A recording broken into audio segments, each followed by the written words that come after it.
말씀을 봉독합니다. 요한계시록 16장 1절부터 다시 봅시다. 1절부터 21절까지.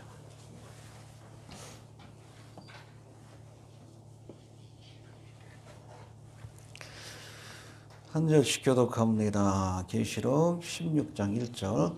또 내가 들으니 성전에서 큰 음성이 나서 일곱 천사에게 말하되 너희는 가서 하나님의 진노의 일곱 대접을 땅에 쏟으라 하더라.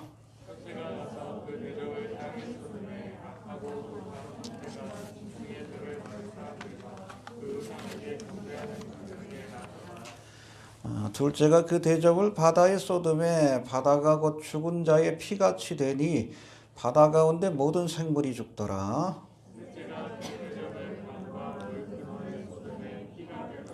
내가 들으니 물을 차지한 천사가 가로되 전에도 계셨고 시방도 계신 거룩하신 이여 이렇게 심판하시니 의로우시도다.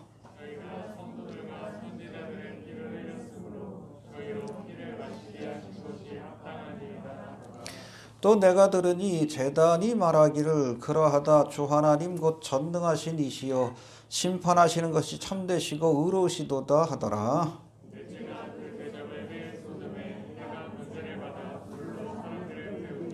사람들이 크게 태움에 태워진지라 이 재앙들을 행하는 권세를 가지신 하나님의 이름을 회방하며 또 회개하여 영광을 주께 돌리지 아니하더라.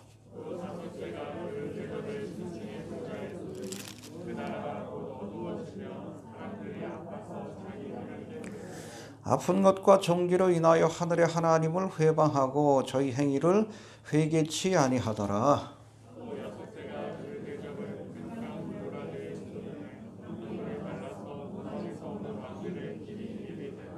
또 내가 보매 개구리 같은 새 더러운 영이 용의 입과 짐승의 입과 거짓 선지자의 입에서 나오니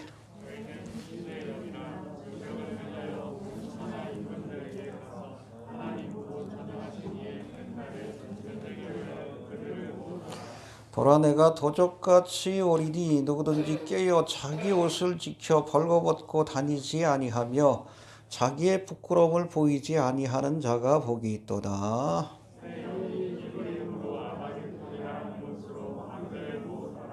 일곱째가 그 대접을 공기 가운데 쏟음에 큰 음성이 성전에서 보좌로부터 나서 가로되 되었다 하니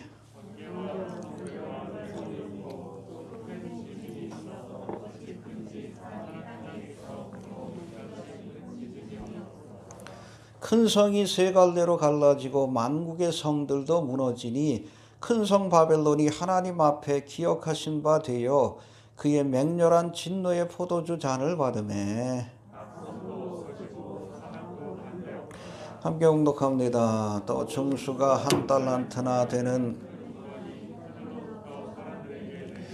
사람들이 그 박제로 인하여 아멘. 예, 지난 시간에 이어서 오늘도 마지막 하나님의 진노. 하나님의 진노가 이것으로 끝납니다. 언제부터 시작된 거예요? 7년 대환란의 첫 순간, 첫째 인이 떼어질 때부터. 이게 여러분 7년 대환란 전체가 하나님의 진노의 시간입니다. 그래서 여러분 교회는 하나님의 진노의 대상이 아니에요. 그래서 그 전에 하나님께서 이 땅에 진노를 퍼붓기 전에 교회가 옮겨지는 휴거되는 그런 사건이 있는 겁니다. 시험의 때를 면케하실 줄로 그렇게 믿습니다. 진노가 시작이 되었고 첫째 인을 때릴 때에 무엇으로 끝나요? 일곱 대접의 재앙으로 끝나는 겁니다. 알겠습니까? 예. 하나님의 진노로 일컬어지는 일곱 대접의 재앙에 대해서 살펴봅니다. 우리가 지난 시간에 일곱 대접의 재앙들 가운데 첫 번째부터 다섯 번째까지를 살펴봤는데 잠깐 한번 복습해 봅시다. 첫 번째 대접의 재앙은 이제 짐승의 표를 받은 자들과 그 우상에게 경배하는 자들에게 뭐가 납니까? 아주 악하고 독한 헌대가 나서 저들을 괴롭히는 재앙이 임했다라고 말씀합니다. 여러분 일곱인과 나팔의 재앙을 통해 충분히 회개할 기회를 주셨음에도 하나님을 경배하기를 거부하고 오히려 누구를? 짐승을 경배하고 그 표를 받는 자. 이 표를 받는다는 것은 짐승에게 속했다. 짐승의 정부의 아이디. 속했다는 뜻을 갖고 있어요. 그런 자들에게는 독한 헌대가 나서 장차 하나님 앞에 지옥불의 심판을 받게 될 것을 미리 보여주신 겁니다. 알겠습니까? 결정해야 합니다. 하나님의 인을 맞을 것인지 아니면 짐승의 표를 받고 멸망의 길을 갈 것인지 결정해야 돼요. 이해가 되십니까? 오늘날 택하라 말씀합니다. 두 번째 대접의 재앙은 이제 바다 전체가 피같이 변하여 그 가운데 살아가는 모든 생물. 그래서 여러분 나팔의 재앙을 묘사한 8장의 말씀을 보면 이때는 바다의 3분의 1만 하나님께서 피로 변하게 하시고 바다 생물 가운데서도 3분의 1만 그렇게 죽게 하셨는데 이번 재앙에서는 모든 바다를 피로 변하게 하시고 그 가운데 있는 모든 생물들 다 사라질 것들이에요. 물고기들도 뭐 고래도 뭐 고래 보호하자 그러는데 아니요, 사라질 것들입니다. 다 멸하시고 새롭게 아마 천년왕국 때는 우리가 사라졌던 뭐 공룡이라든지 이런 것들도 다시금 뭐 이렇게 하나님께서 되살릴 것 같다는 생각이 좀 들어요. 이해가 됩니까? 그러나 그 전에 다 하나님께서 이것들을 진멸시킵니다. 여러분 적당히 치실 때 나팔의 재앙까지가 하나님께서 징계하시는 재앙이에요. 징계는 뭐예요? 깨닫기 위해서, 깨닫게 하기 위해서, 회개하게 만들기 위해서 적당히 치시는 거예요. 그때 회개해야지. 안 그러면 이제는 온전히 멸망의 길을 갈 수밖에 없다는 거예요. 그래서 여러분 일곱 대접의 재앙은 이건 징계가 아니요, 죽으라고 치시는 거예요. 싹 망하게 하시는 겁니다. 거기까지 가지 않길 바랍니다. 한두 번 징계하실 때 여러분 깨닫고 돌아오는 자가 지혜로운 자지. 두들겨 맞으면서도 몰라. 두들겨 맞으면서도 하나님을 회방하잖아. 하나님 욕하고. 근데 지옥 가는 거지.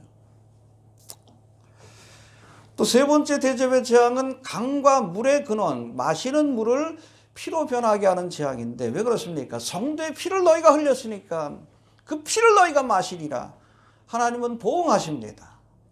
이해가 됩니까? 신원해 주십니다. 예. 네 번째 대접의 재앙은 이제 해가 권세를 받아서 불로써 사람을 태우는, 여러분 루시페 숭배, 여러분 태양신 숭배 아닙니까? 룩스페레. 예? 근데 지들이 섬기는 태양으로 인해서 불타는, 어찌 보면 하나님이 조롱하시는 거예요. 피조물을 숭배하는 것이 얼마나 어리석은 것인지. 창조주 하나님을 떠나서 여러분 이 피조물을 숭배하는 것이 얼마나 어리석은 것인지 이 사건을 통해서 보여주시는 거예요. 하나님을 섬겨야 합니다.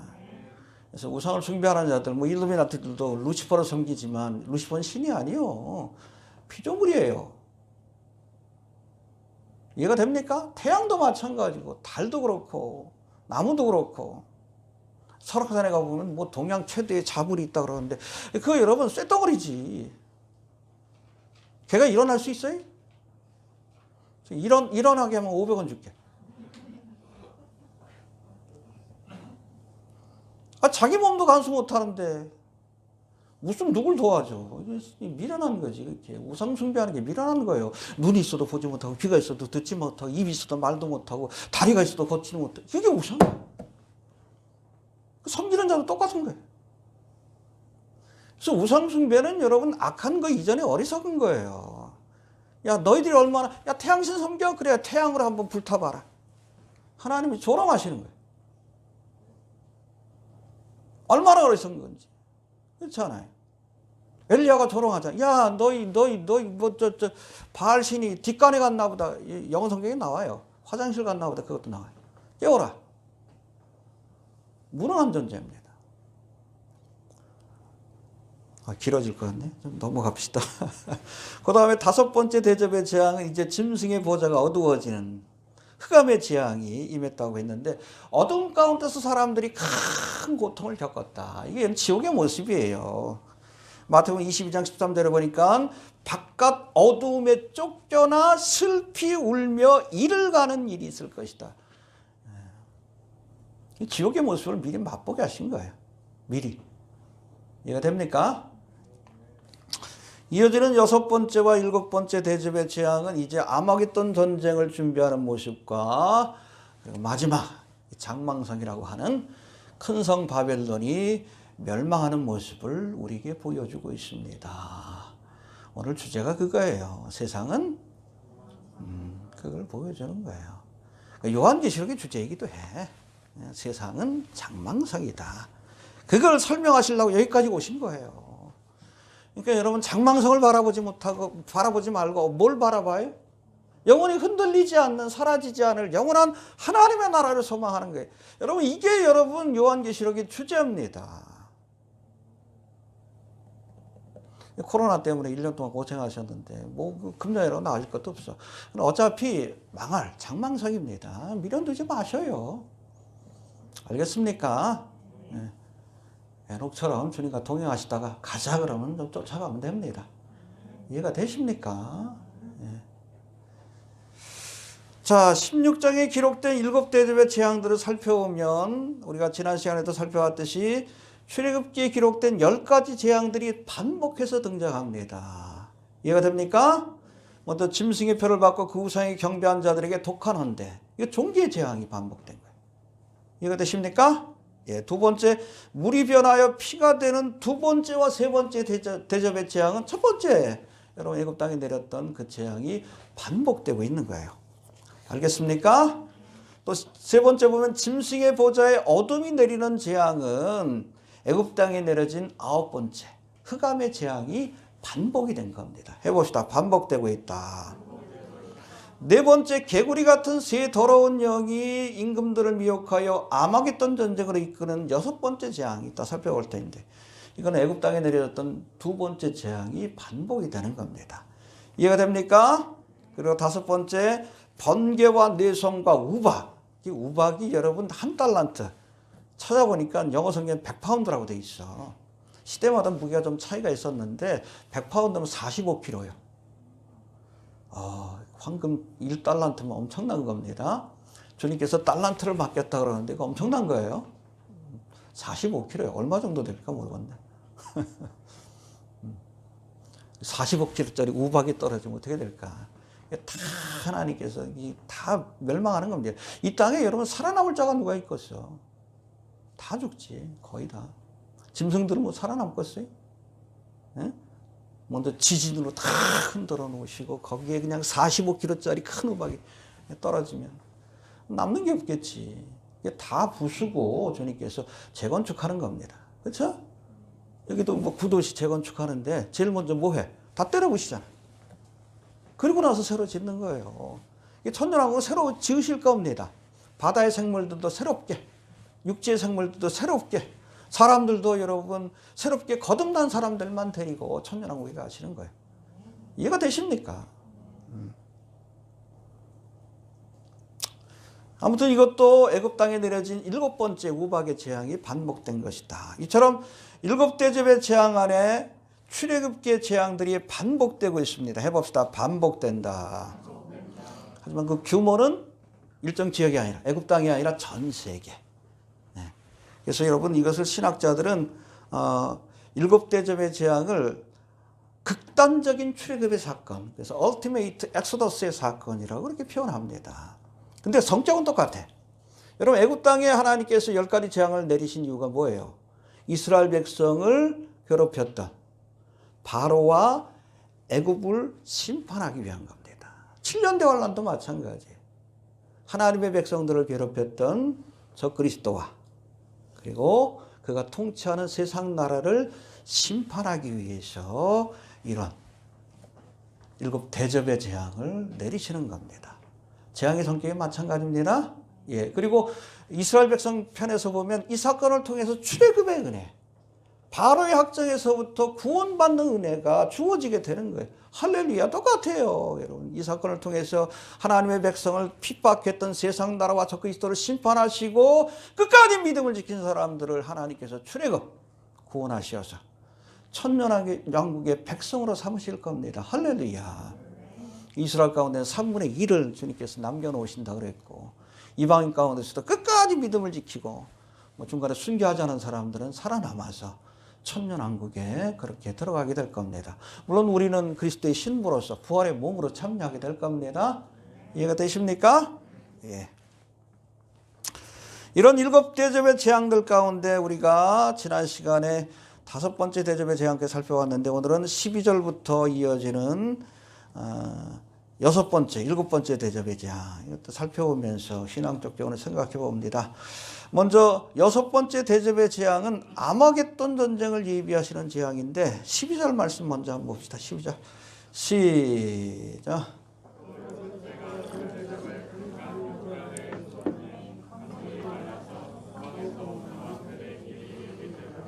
예, 해봅시다. 왕들의 길이 예비되더라. 예. 이 말씀을 통해서 우리가 7년 대환란의 마지막 순간에 벌어질 아마겟돈 전쟁, 최후의 전쟁이에요. 이 전쟁의 주력 부대가 어디에서 옵니까? 동방에서 오는 왕들이라고 이렇게 말씀하고 있습니다. 이 동방은 어디예요? 항상 여러분 우리가 성경에 나오는 북, 남, 동, 서 기준이 어디요? 이스라엘이에요, 이스라엘. 그래서 전통적으로 이 동방이라고 하면 바벨론과 페르시아 지역을 의미합니다. 동방박사도 여기서 온 거예요. 이해가 됩니까? 그렇지만은 이 바빌론 지역을 흐르는 강이 유브라데 강이거든요. 유브라데 강이 마르고선 동방의 왕들이 왔다고 하니까 이 바벨론뿐 아니라 그 너머에 있는 동쪽의 나라들, 뭐 인도라든지 중국이라든지 우리나라들도 포함될 수 있어요. 일본도 포함될 수 있고. 이 동방의 왕들로 끌려가 가지고 아마겟돈에서 그렇게 심판받을 수 있습니다. 휴가 냅시다. 예.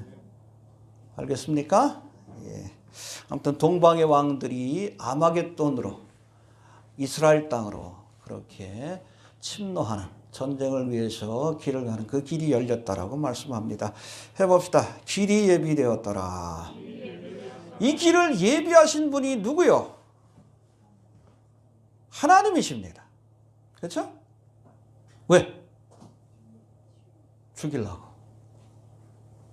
이해가 됩니까? 예.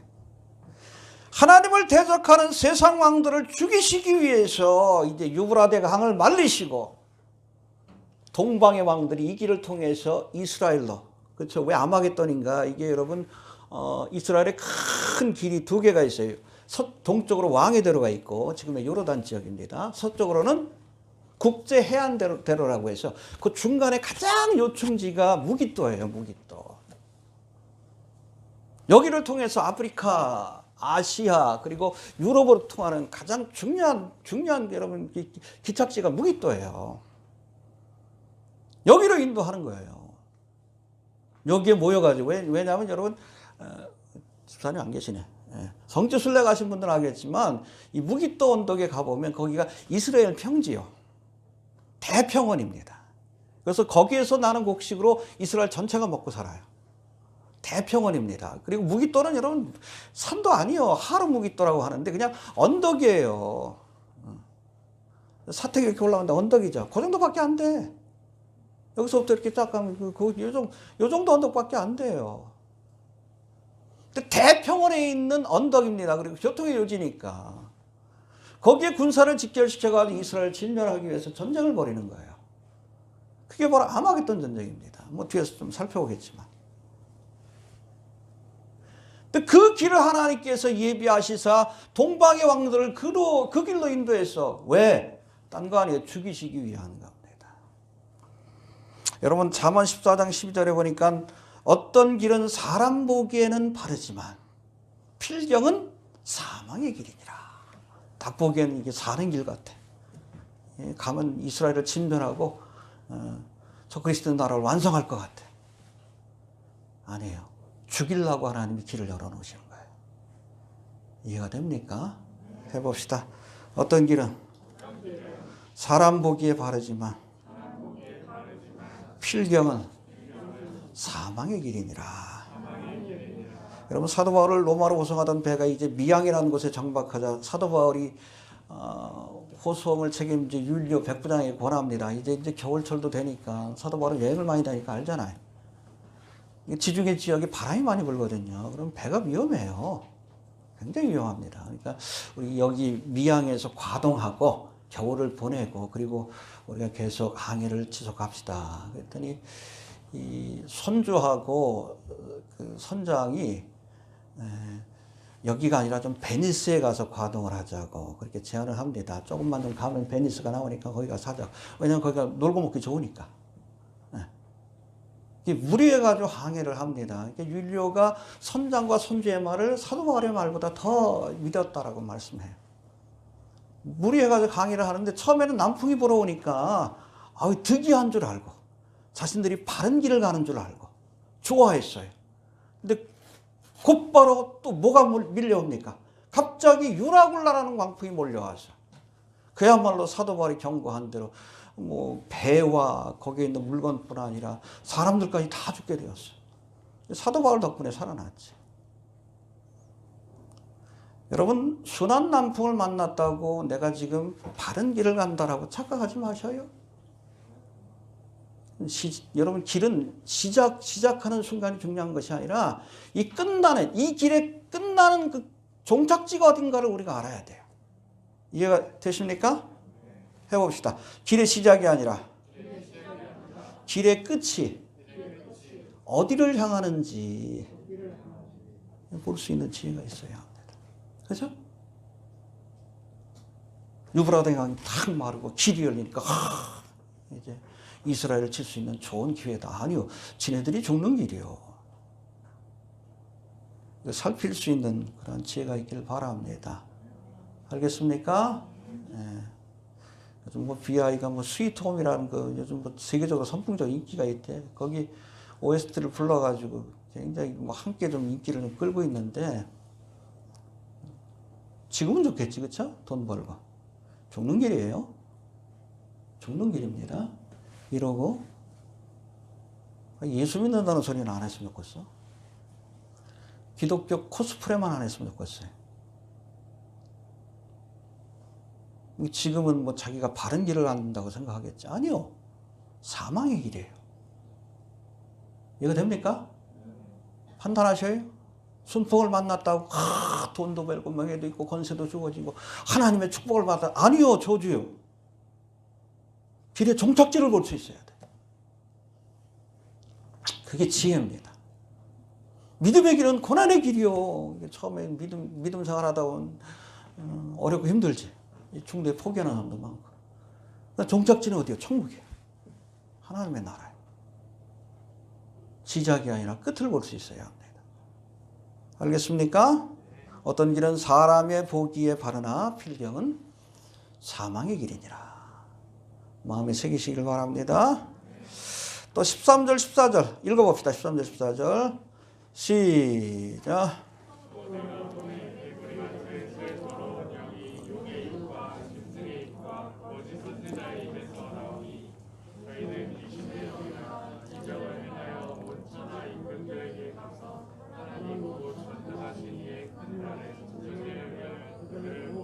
예, 유브라된 강물을 말리시고 또 사단의 삼위일체라고 하는 용과 짐승과 거짓 선지자 입에 나오는 미혹의 영을 통해 이 임금들을 미혹하여 죽을 자리로 이끄셨다라고 말씀합니다. 이해가 됩니까? 여기 보니까 먼저 천하 임금을 미혹하여 아마겟돈 전쟁에 동원하는데 해봅시다.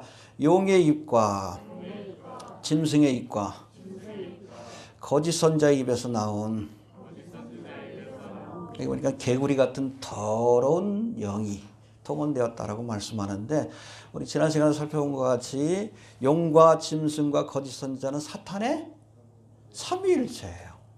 사탄 마귀는 하나님의 것을 빼앗고 흉내내기를 좋아해. 성부, 성자, 성령 하나님이 있으니까 지도 만든 게 삼위일체예요. 하나님이 이 땅에 하나님의 나라를 세운다고 하니까 그게 천년왕국이죠. 흉내낸 게 뭐요? 뉴월드 오더예요. 뉴월드 오더. 적그리스도의 나라입니다. 그러나 여러분 짝퉁은 짝퉁이요. 이해가 됩니까? 그 사탄 마귀가 뭐 삼위일체 그래가지고 지가 하나님인 것처럼 흉내내도 짝퉁은 짝퉁이에요. 이 땅에 뉴월드 오더를 만들어가지고 이것이 뭐 천국과 같은 세상이다. 아니요. 짝퉁은 짝퉁이요. 짝퉁에 속지 맙시다. 우리가 섬겨야 될 진짜 하나님이 누군가 알아야지. 미련하니까 짝퉁에 속지. 세상 나라가 아니에요. 뉴월드 오더가 아니요. 우리가 바라봐야 될 그런 나라는 하나님의 나라, 킹덤 오브 갓, 주님이 다스리는 나라입니다. 해봅시다. 짝퉁에 속지 말자. 예. 그리고 여기 보니까 용과 짐승과 거짓 선자 입에서 나오는 영을 해봅시다. 개구리와 같은 더러운 영. 예, 이 미혹의 영을 두 가지로 표현하는데, 또 두 번째는 미혹하는 귀신의 영이라고 이렇게 표현합니다. 해봅시다. 미혹하는 귀신의 영. 두 가지로 설명하는데, 아무튼 이 영을 통해서 사람들을 미혹해서 죽을 자리로 이끈 거예요. 첫 번째 보니까 해봅시다. 개구리같이 더러운 영. 애굽 땅에서 내려진 두 번째 재앙에 등장하는 이 개구리는 사실 율법에서는 부정한 동물로 여겨집니다. 가증히 여긴다. 하나님 보시기에. 그래서 여러분, 이 사탄의 삼위일체인 용과 짐승과 거짓 선자로부터 나오는 개구리 같은 영, 이 부정하고 더러운 영이라는 뜻입니다. 해봅시다. 부정하고 더러운 영이다. 여러분, 사탄의 영은 더러운 영입니다. 귀신의 영이에요. 그래서 여러분, 하나님의 영은 어떤 영이에요? Holy Spirit, 거룩한 영입니다. 할렐루야. 그래서 정말 어떤 사람이 성령 충만 받으면 삶이 거룩해져요. 언어가 거룩해지고 생각이 거룩해지고 삶이 거룩해져. 성령의 다스림을 받았기 때문에 그래요. 근데 여러분, 귀신에 들리면 사람이 지저분해집니다. 이 무당들 보면 대부분 다 음란해. 왜? 이 귀신의 영이 더러운 영이기 때문에 그래요. 일루미나티들 여러분 루시퍼를 섬기고 타락천사에게 붙들려가면서 사는데 얼마나 더럽고 지저분해요. 인신제사를 드리고 소화성의를 즐기고 그렇잖아요. 마약을 즐기고 이 더러운 것들이요. 하는 짓들마다 더러워. 지저분해.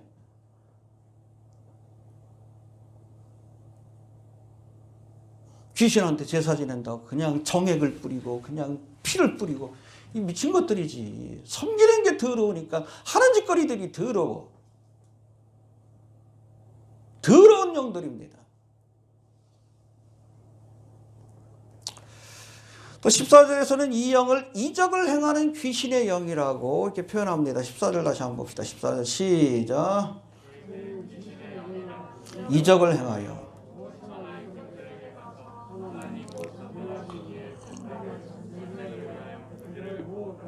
예, 이적을 행하는 영이라고 표현하는데 여러분 이적 가운데는 하나님이 역사하셔서 보여주는 이적이 있는가 하면 타락천사인 귀신이 행하는 여러분 보여주는 이적이 있어요. 귀신도 이적을 행합니까? 나오잖아요. 거짓 선지자가 13장에 보면 하늘에서 불을 내린대. 흉내내는 거 아니에요. 실제로 그렇게 하는 겁니다. 능력이 제한되긴 하지만 여러분 모세가 출애굽할 때 이 바로왕 앞에서 기적을 보여주죠. 그렇잖아요. 지팡이가 뱀이 되는. 애굽의 술사도 똑같이 행했다 그랬어요. 대신 어떻게 해? 모세의 뱀이 애굽 술사의 뱀들을 잡아먹었어. 능력의 차이가 있는 거예요. 그 다음 여러분 베푼 여러분 나일강이 피로 변하는 그런 기적. 이것도 애굽의 술사들이 행했다라고 했어요. 나일강에 있던 개구리가 사람들에게 육지로 나와 사람들을 괴롭히는 거야. 개구리의 재앙도 애굽의 술사들이 행했다고 했어요. 그 세 번째 재앙인 이의 재앙부터는 애굽의 술사들이 행하지 못했다고 했어요. 여러분 능력에 제한이 있긴 하지만 사탄마귀 귀신들에게도 기적을 행하는 능력이 있습니다. 점 보러 가면 맞추잖아요. 미래 일은 잘 못 맞춰. 과거의 일은 어떻게 맞춰? 귀신같이 맞히지. 무당도 두 가지 종류예요. 점쟁이도 배워서 이렇게 하는 점쟁이가 있고 실제로 귀신 들린 점쟁이가 있어요. 그래서 뭐 어떤 사람은 귀신 들린 지 얼마 안 됐습니다. 뭐 그거 광고하잖아. 그게 그거예요. 귀신같이 맞죠. 그런 능력이 있어요.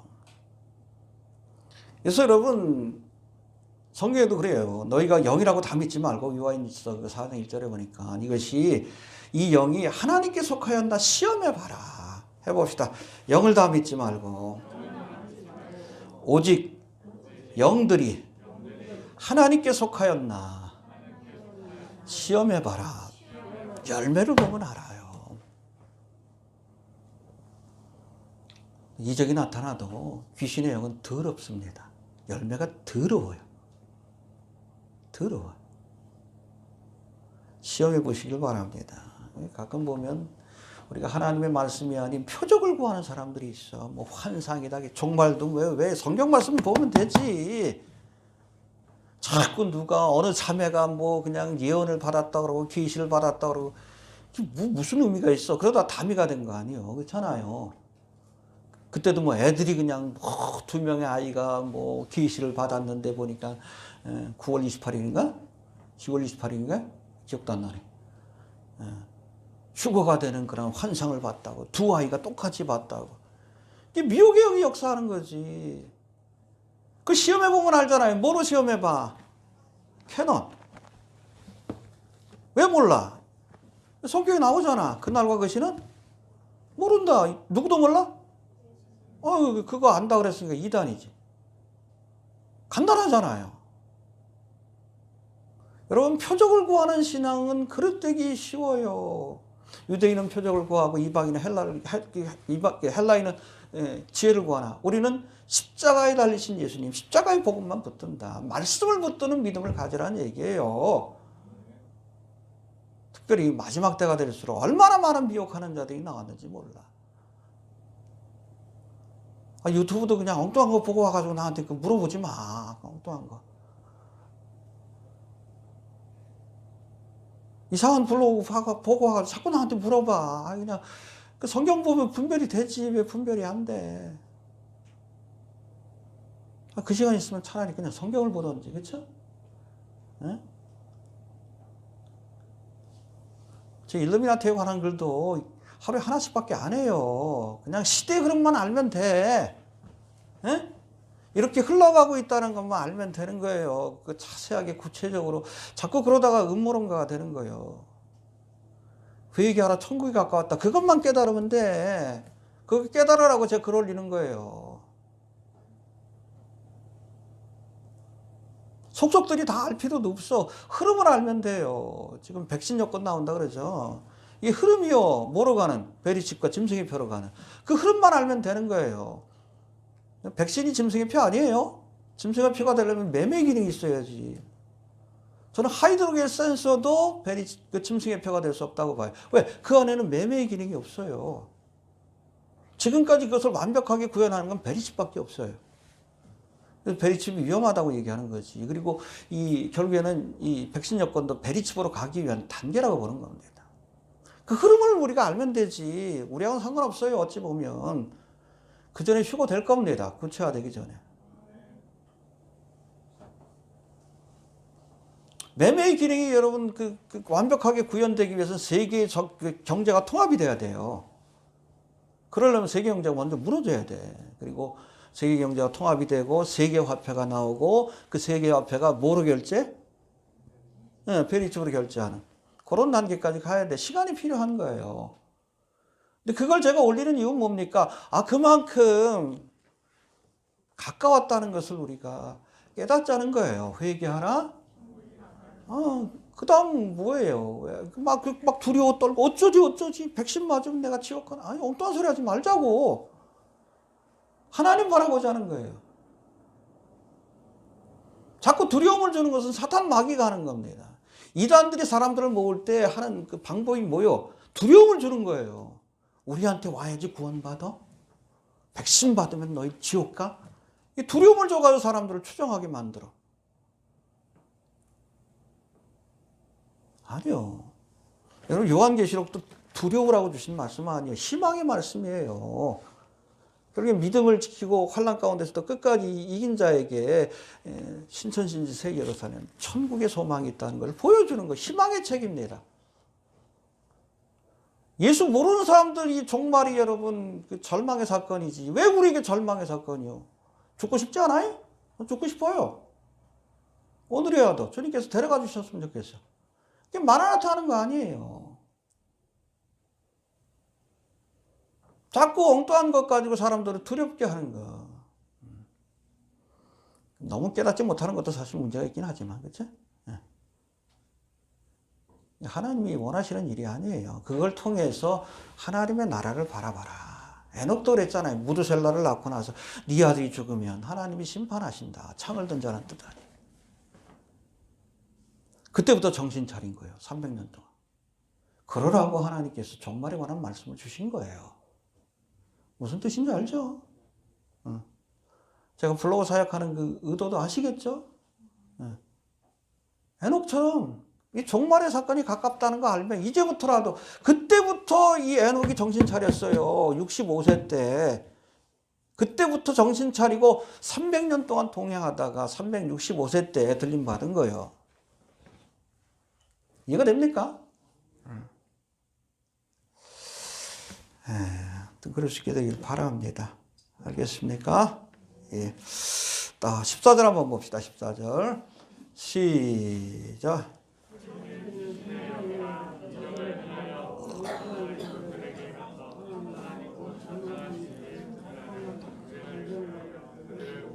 예, 아마겟돈으로 그들을 모으는데 왜 모읍니까?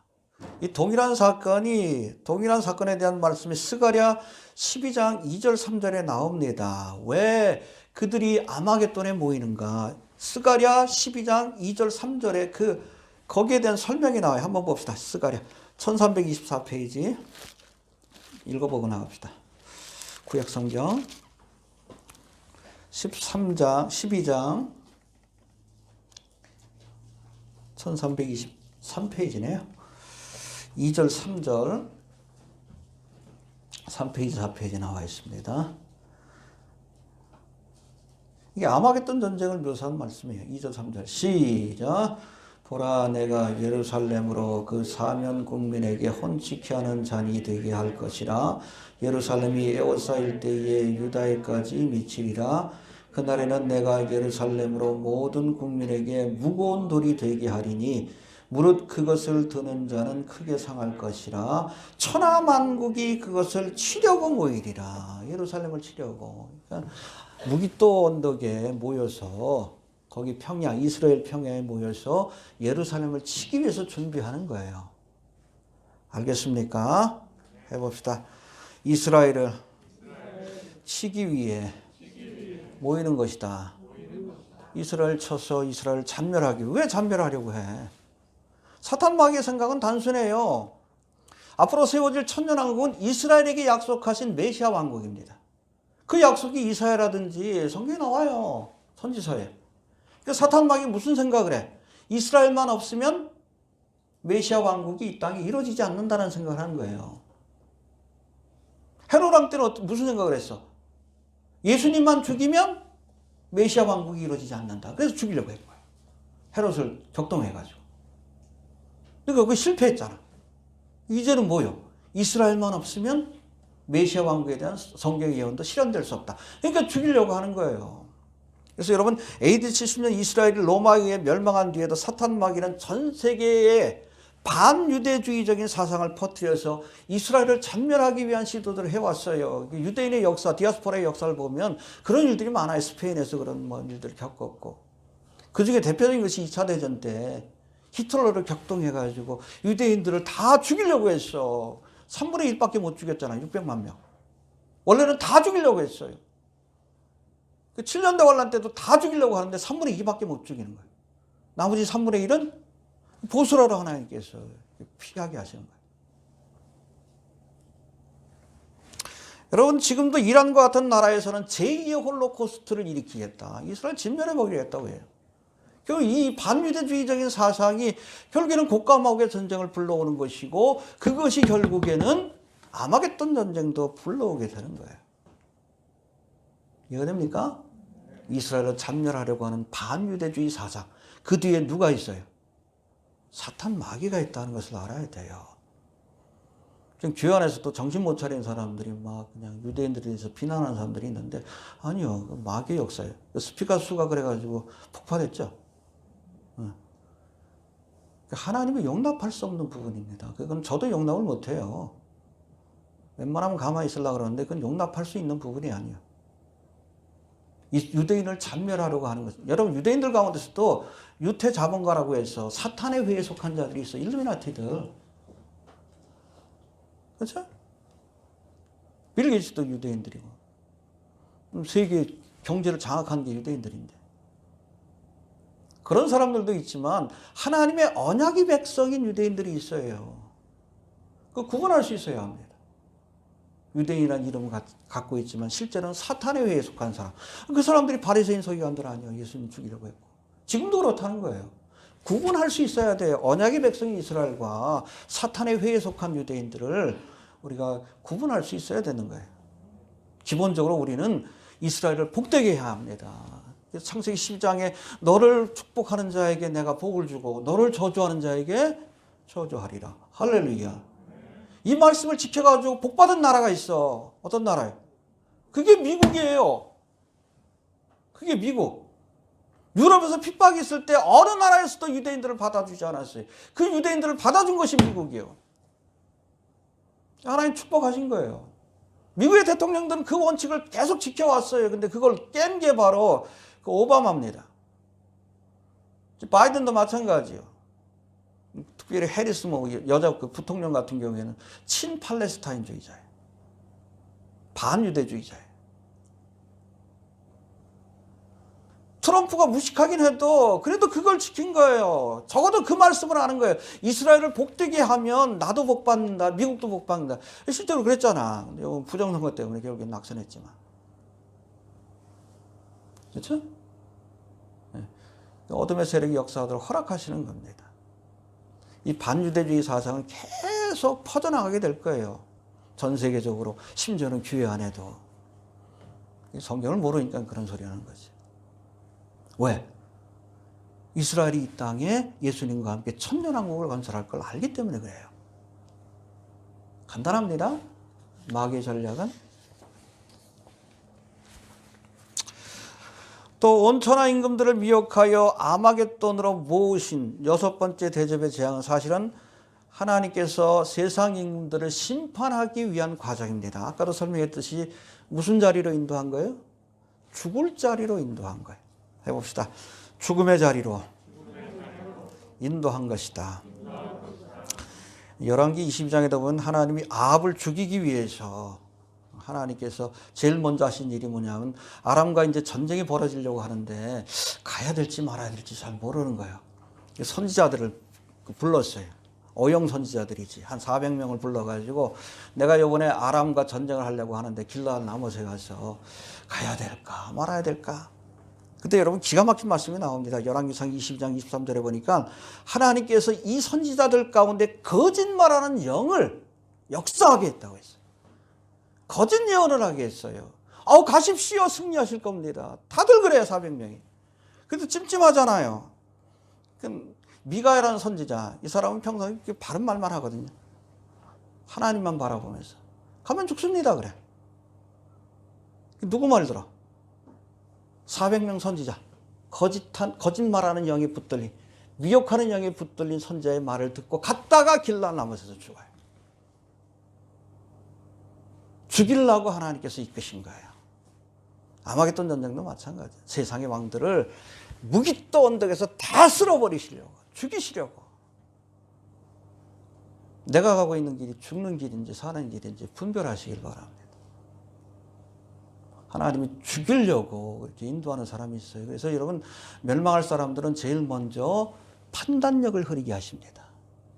이게 바른 길인지 죽는 길인지 사는 길인지 죽는 길인지 구분을 못하게. 그래서 갔다가 그냥 죽는 거예요.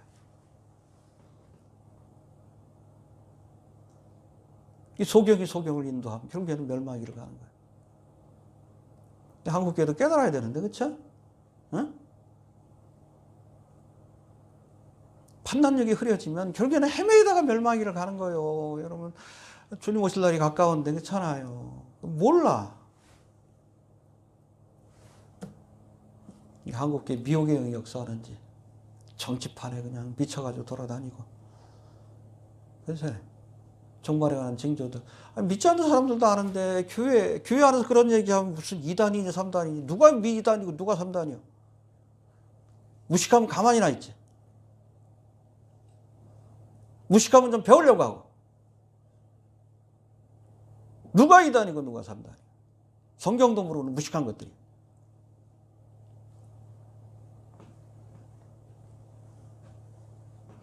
성경을 알아야 판단할 거다.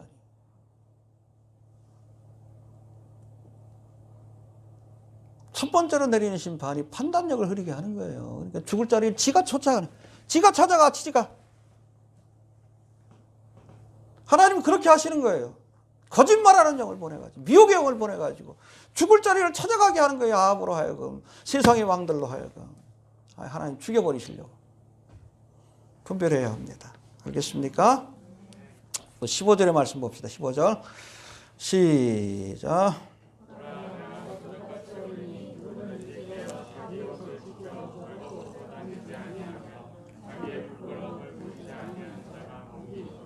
네, 이건 예수님 직접 주신 말씀이에요. 그래서 요한계시록에 보면 7개의 복이 등장한다고 했죠. 그 가운데 이 말씀이 세 번째 복에 해당되는데 해봅시다. 내가 도적같이 오리니 깨어 있어라. 알겠습니까? 데살로니가전서 5장에도 보니까 주의 날이 밤에 도적과 같이 이르리니. 그러나 믿는 자의 빛의 자녀들이 깨어있는 사람들에게는 도적과 같이 이르지 아니하리라. 왜? 깨어서 옷을 입고 세마포 옷을 입고 준비하고 있기 때문에 도적과 같이 임할 수 없는 거예요. 깨어있기를 바랍니다. 예. 그리고 16절 말씀에 보면 저들을 인도하는 곳이 어디라고요? 16절 봅시다. 시작.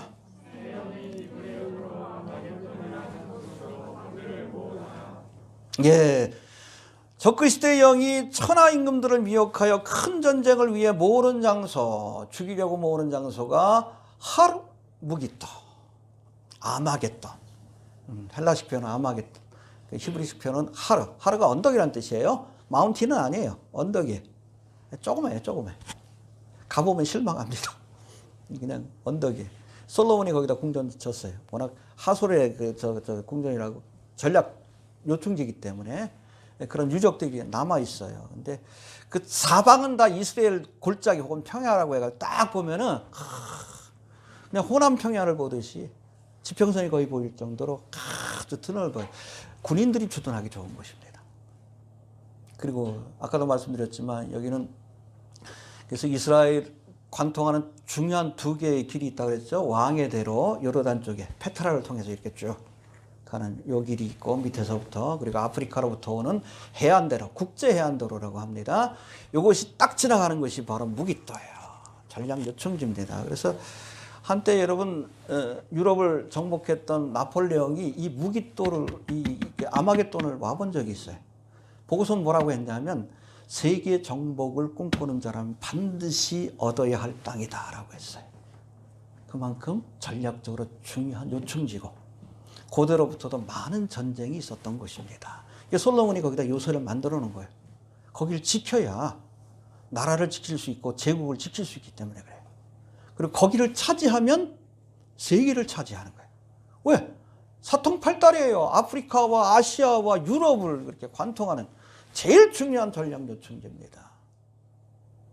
여기에 여러분 마지막 때에 하나님께서 열왕들을 그렇게 모으셔서 그곳에서 저들을 심판하실 것이다라고 말씀하고 있습니다.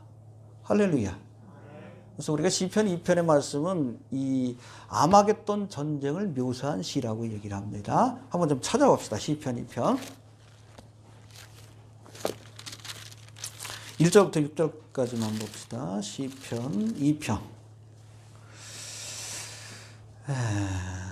아마겟돈 전쟁을 생각하면서 한번 보세요. 시작.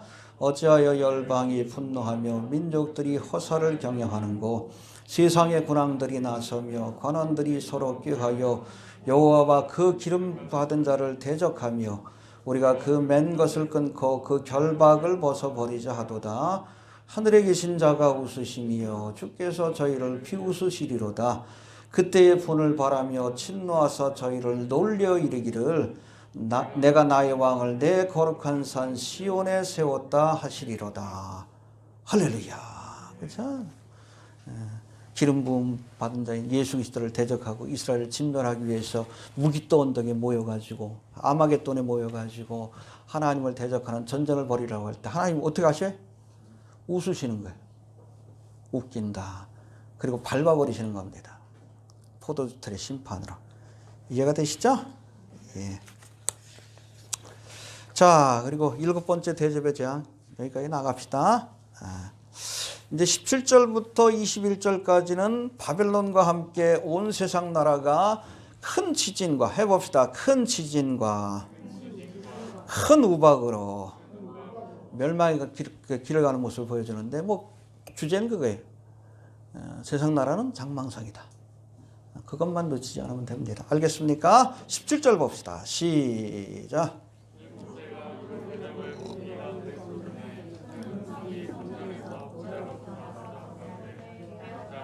예, 여기 중요한 게 바로 되었다는 말씀입니다. 해봅시다. 되었다. 개노겐이라는 뜻인데 성취하다, 완성하다. 세상 나라를 심판하시는 하나님의 뜻이 이것으로 완성될 것이다. 할렐루야. 세상 나라와 바벨론을 멸망하심으로. 구체적인 것은 17장과 18장 아마 다음 주부터 또 살펴볼 겁니다. 알겠습니까? 예, 이처럼 세상 나라 하나님께서 심판하시기로 작정한 장망성입니다. 왜? 세상 나라가 여러분 사라져야 하나님의 나라를 세울 수 있는 거예요. 이해가 되시죠? 예. 자, 그런 의미 때문에 주님께서는 세상이나 세상에 있는 것들을 사랑치 말라라고 하셨고, 할렐루야. 믿음의 조상들도 이 땅에 살아갈 때 외국인과 나그네로서 살아갔다라고 말씀하는 거예요. 해봅시다. 나그네와 행인된 것을 잊지 말아라. 그렇죠?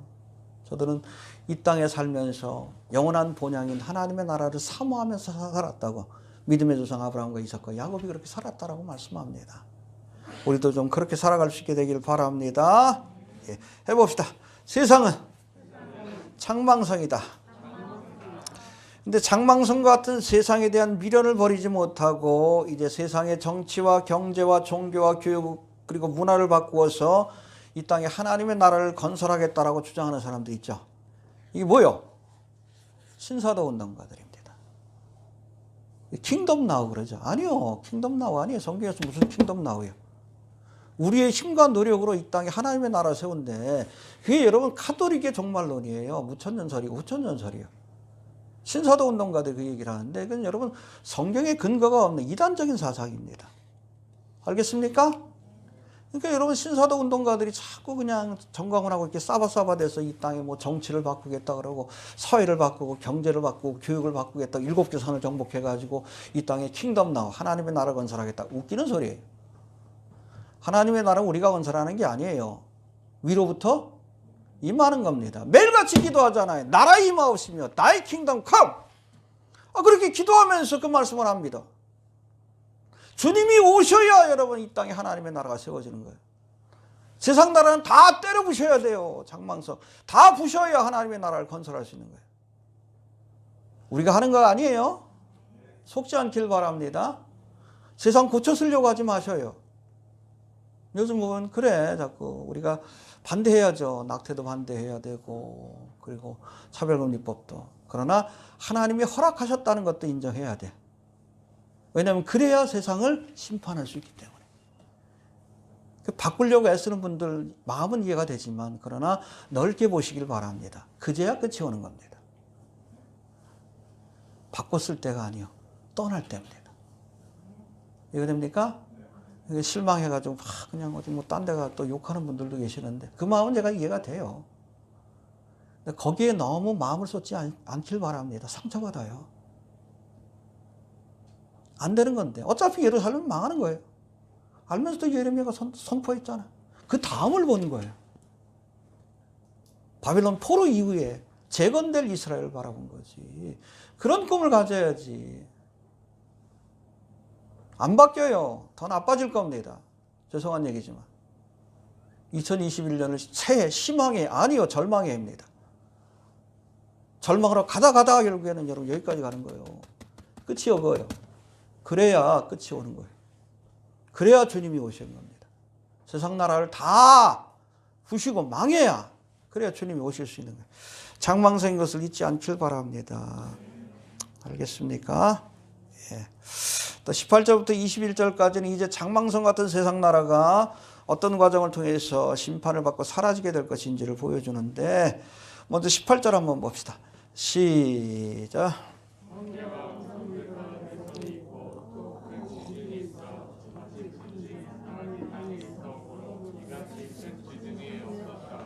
야, 얼마나 크면 사람이 땅에 있어 온 줄. 인류가 탄생한 이후로, 그렇죠? 창세기 사건 이후로 한 번도 경험하지 못한, 그야말로 성경에 보면은 원어를 보면 메가스 세이스모스라고 되어 있어요. 더 빅원입니다. 지금 지진 관측을 한 지가 얼마 되지 않은 한 100여 년밖에 안 되는데, 이 관측 이래 지금까지 발생했던 가장 큰 지진은 1960년 5월 22일에 있었던 칠레 발디비아에서 발생한 9.5의 지진이라고 합니다. 우리가 기억하고 있는 2021년에 동일본 대지진의 강도가 9.0입니다. 근데 이게 9.5라 그러면 상상을 뛰어넘는 거예요. 여러분 9에서 10으로 넘어가는데 지진의 강도가 32배 커집니다. 그래서 7에서 9로 가는 데는 지진의 강도가 1000배가 늘어나요. 그래서 여러분 9.0에서 9.5로 가려면 적어도 한 16배 이 정도의 그런 엄청난 지진이라고 보시면 됩니다. 그래서 이 동일본 우리가 그 지진 그 현장을 봤지만, 그것도 관측일에 나왔던 지진 가운데는 4번째가 5번째밖에 안 돼요. 근데 이런 지진과는 비교할 수 없는. 여러분 이때 일어난 지진은 일부 지역에서 일어난 거예요. 칠레에서 일어나고 뭐 일본 앞바다에서 일어나고. 그러나 여러분 이 비건 큰 지진은 온 세상의 모든 성들이, 만국의 모든 성들이 무너진다 그랬어요. 도시가 다 무너집니다. 인천도 다 무너지고. 2010이라는 영화 보셨죠? 그런 지진이 오는 거예요. 이 땅에 나만 하는 게 없습니다. 그렇게 다 때려 부시고 그걸로 끝나는 게 아니에요. 그 이어서는 뭐예요? 큰 우박. 몇 킬로짜리? 45킬로짜리.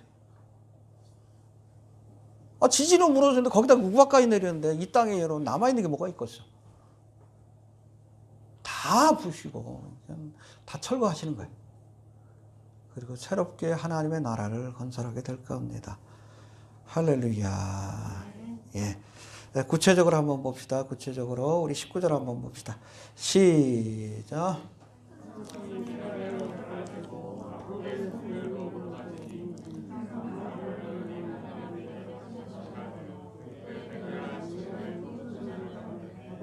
예, 여기 보니까 먼저 큰 성이 세 갈래로 갈라지고, 이 큰 성이 어딜까요? 어떤 학자는 이게 큰 성 바벨론이라고 얘기하는 사람도 있는데 아니에요. 우리 11장 8절에 보면 The Great City에 대한, 큰 성에 대한 명확한 설명이 나와요. 어디요? 봅시다. 11장 8절. 11장 8절. 11장 8절. 큰 성이 어디입니까? 시작.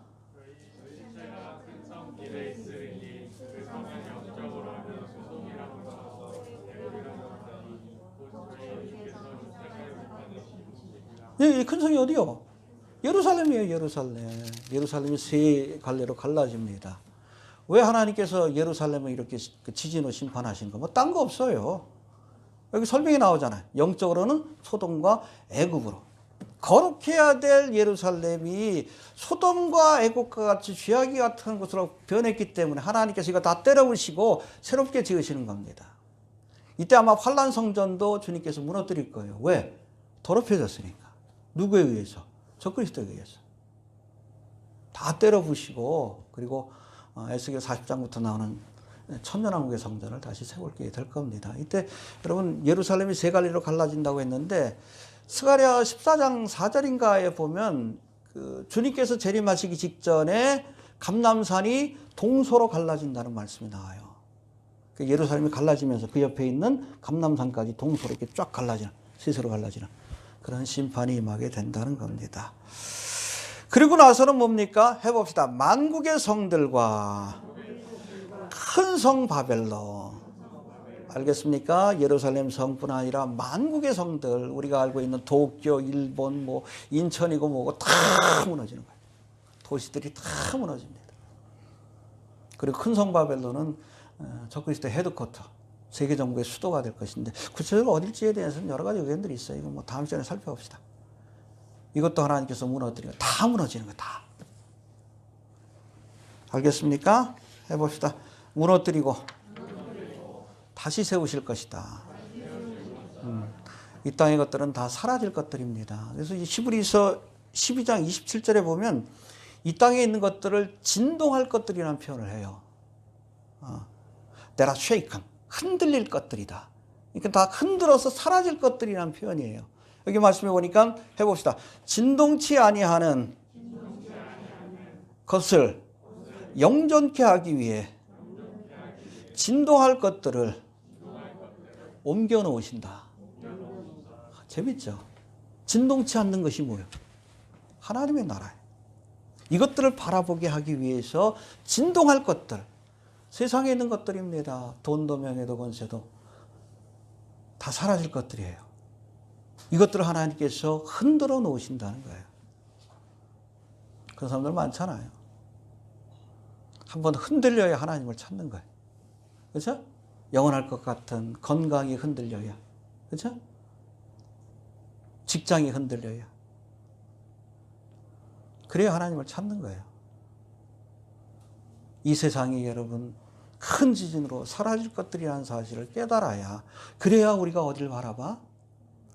흔들리지 않는, 진동하지 않는, unshakable, 흔들리지 않는 영원한 하나님의 나라를 바라볼 수 있는 겁니다. 알겠습니까? 주제가 그거예요. 큰 지진으로 흔들리고 사라질 세상 나라 바라보지 말고 영원히 흔들리지 않는 하나님의 나라를 바라봐라.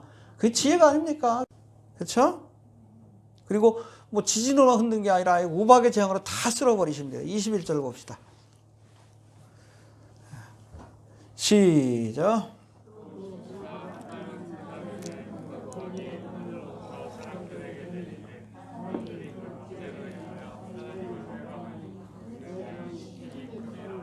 예, 한 달란트가 영어 성경에 보면 100파운드라고 이렇게 해석을 해놨어요. 그 시대마다 조금 그 달란트의 무게가 좀 달랐다고, 기준이 달랐다고 합니다. 그래서, 뭐 작게는 60파운드에서 100파운드. 그러니까, 키로로 따지면 27kg에서 45kg. 엄청나죠. 이게 그냥 전 세계 모든 땅에 내리면 남는 게 없지. 남는 게 없는 겁니다. 다 부십니다. 여러분, 흥미로운 것은 같은 우박의 재앙을 묘사한 출애굽기 9장을 보면 이제 모세가 바로에게 가가지고 내일 이맘때쯤 우박의 재앙이 있을 것이다. 그 얘기를 했을 때 바로왕은 안 들었어. 근데 옆에 있던 신하들이 그 말을 듣고 밖에 나가 있는 짐승들과 노비를 집안에 들인 사람들은 피해가 없었어요. 하나님의 환난과 재앙이 몰아치는 와중에도 하나님의 말씀을 두려워하는 자들, 주님이 주신 경고를 두려워하는 자들에게는 피할 길이 열립니다. 그러나 그렇지 않고 끝까지 하나님의 말씀을 멸시하고 농담으로 여기고 오히려 하나님을 저주하고 회방하는 자들에게는 무섭고 존엄한 심판이 내려진다는 것을 기억할 수 있게 되길 바랍니다. 지금도 주님께서 경고하십니다. 회개하라. 그렇죠. 한두 번 겪었으면, 우박의 재앙이 7번째인 거 그렇잖아. 그러니까 바로의 신하들도 옆에 보면 모세가 말하면 그대로 되는 걸 아는 거예요. 그 옆에서 들으면서 하나님의 말씀을 두려워하기 시작한 거예요. 그러니까 정말 내일 우박의 재앙이 있겠네. 오늘은 야 너희들 좀 밖에 나가지 말아라. 너희들한테. 야 그 짐승들도 다 그 집안으로 우리로 좀 들여라. 그런 사람에게는 피해가 없었다고 했어요. 환난을, 재앙을 피할 수 있었다고. 그런 지혜가 있어야 합니다. 정리합니다. 여러분, 7 대접의 재앙으로 장망성과 같은 세상 나라가 심판을 받고, 할렐루야, 이 땅에 예수님이 오셔서 세우실 영원한 하나님의 나라가 임하게 될 겁니다. 할렐루야. 장망성과 같은 세상 나라에 소망을 두고 사는 사람들, 그렇죠? 흔들릴 것들을 바라보고 살아가는 사람들은 세상 나라가 멸망할 때에 그 소망도 함께 끊어지게 될 것이지만, 흔들리지 않는 하나님의 나라, 영원한 하나님의 나라에 소망을 두는 자들은 결코 낙심치 않게 될 것임을 믿으시길 바랍니다. 그래서 오늘 주제가 뭐예요? 세상은 장망상이다. 여기에 소망 두지 말자. 하나님이 어떻게? 지진으로 흔드시고, 그렇죠? 2012 영화처럼 그거보다 더 할 거예요. 기대가 돼. 이게 스펙타클할 것 같아. 그리고 45kg짜리 그 우박이 전 세계에 내리면, 남는 게 없겠죠. 그렇죠? 그리고선 새롭게 지으실 겁니다. 바다도 다 하나님께서, 육지도 다 멸하시고 나서, 아무튼 구속받은 그 사나이 홍수로 다 멸하고 나서, 노아와 그 가족을 통해서 새 역사를 시작했듯이 똑같아요. 다 심판하시고 나서 새롭게 시작할 것입니다. 세상은 여러분 진동될 나라라는 것, 장망성이라는 것, 그거 하나만 잊지 않길 바랍니다. 장망성 같은 세상 나라가 아니라 하나님의 나라를 소망하며 살아가는 성도들이 되길 바랍니다. 주신 말씀 붙들고 올 한해 우리가 주님 에녹과 같이 주님과 동행하며 하나님의 나라를 소망하는 삶을 살아갈 수 있게 해주옵소서. 우리 잠깐 한번 기도합니다.